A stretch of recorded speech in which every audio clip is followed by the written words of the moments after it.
I was gaming when my sister burst in yelling, "Did you drink my pre-workout?" I was mid-raid in cockblocks when my bedroom door slammed open so hard it bounced off the wall. My older sister Natasha stood in the doorway, still in her gym clothes, her face completely drained of color. Her hands were shaking as she gripped the doorframe, and I could see sweat dripping down her temples even though she'd left for the gym over an hour ago. "Did you drink my pre-workout?" she screamed, her voice cracking on the last word. I pulled off my headset, confused because she looked absolutely terrified. "Yeah, like 20 minutes ago. It was in the fridge." "Why?" The words were barely out of my mouth before she lunged forward and grabbed my shoulders, her fingers digging in so hard it hurt. "How much did you drink? All of it? Tell me right now." Elliot.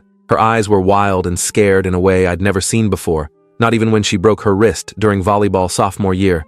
I gestured to my desk, where the empty shaker bottle sat next to my energy drink cans. The whole thing.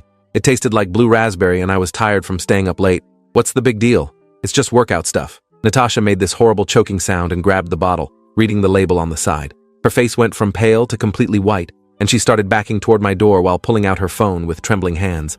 "Mom!" she screamed down the hallway, her voice breaking into this high-pitched panic I'd never heard from her before. "Mom, we need to go to the hospital right now. Elliot drank my pre-workout." I stood up from my gaming chair, suddenly feeling weird.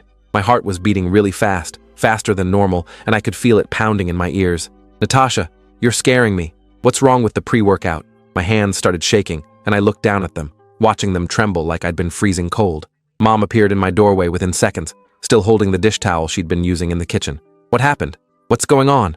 Natasha was crying now, actual tears streaming down her face as she held up the empty shaker bottle. "He drank the whole thing, Mom. The whole serving. That's 400 milligrams of caffeine plus beta-alanine and niacin and God knows what else. He's 14. His heart could stop." The words hit me like a truck, and suddenly the racing heartbeat felt a lot more serious.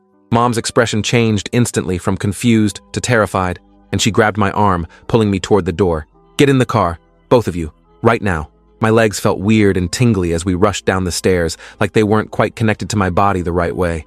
Natasha kept looking back at me with this expression of absolute horror on her face, and that scared me more than anything else. In the car, Mom was driving way too fast and kept asking me questions, while Natasha sat in the passenger seat, twisted around to stare at me. "How do you feel? Is your heart racing? Are you dizzy? Can you breathe okay?" Mom's knuckles were white on the steering wheel as she ran a yellow light turning red. I tried to answer, but my mouth felt weird, like my tongue was too big. My heart is really fast, and my hands won't stop shaking, and I feel tingly all over, like pins and needles everywhere. My voice sounded strange to my own ears, kind of breathy and panicked. Natasha was fully crying now, her makeup running down her face in dark streaks. "I'm so sorry, Elliot. I'm so sorry. I should have labeled it. I should have kept it in my room. This is all my fault." She kept saying it over and over while Mom drove even faster.